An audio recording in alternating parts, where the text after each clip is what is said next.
Welcome to ધ્રુવીઝ kitchen. આજે આપણે ગાજર અને ફણસીનું શાક બનાવશું. આપણે કુકરમાં શાક બનાવશું. તો ચાલો આપણે શાક બનાવવાનું ચાલુ કરીએ.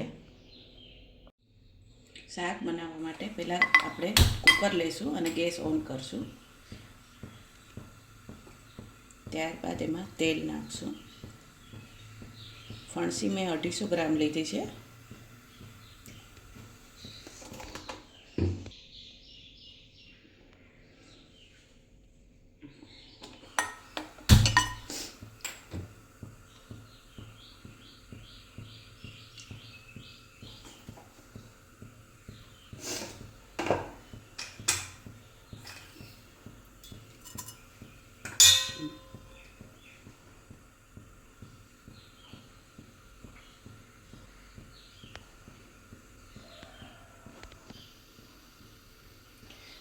તેલમાં રાઈ નાખીને રાઈને તતડવા દઈશું.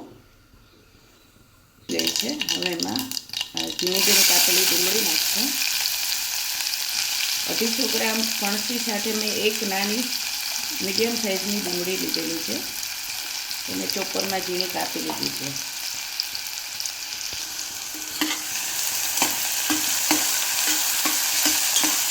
ડુંગળીને થોડી થવા દઈશું, બહુ વધારે નહીં.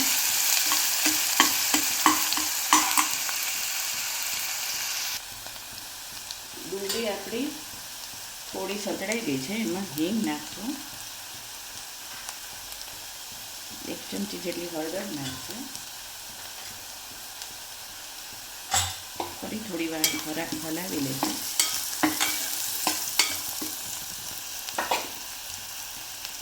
ત્યારબાદ એમાં આ ઝીણા કાપેલા ફણસી અને 2 નંગ ગાજર એ સાથે વઘારી લઈશું. હવે એમાં 1 લીલું મરચું નાખશું અને સારી રીતના હલાવી લઈશું. ત્યારબાદ એમાં સ્વાદ પ્રમાણે મીઠું સારી રીતના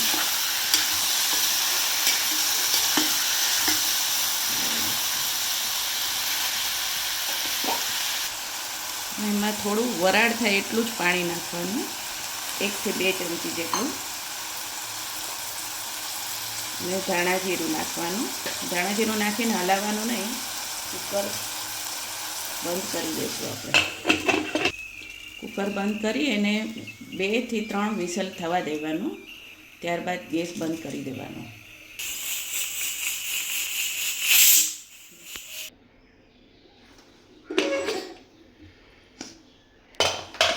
શાક આપણું બરાબર થઈ ગયું છે. હવે આમાં થોડું ઘણું પાણી હોય તો એને આપણે જો પાણી છે એને હલાવ્યા વગર ચચરાવી નાખશું. પહેલાં ફૂલ ગેસ સાથે પાણી બાળી નાખશું.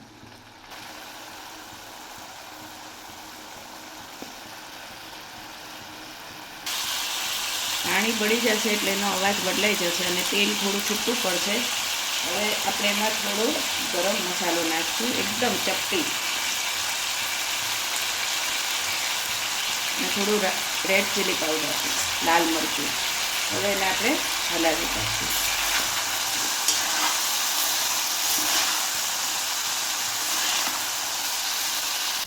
શાક આપણું એકદમ સરસ થઈ ગયું છે. હવે એમાં થોડી કોથમીર નાખશું.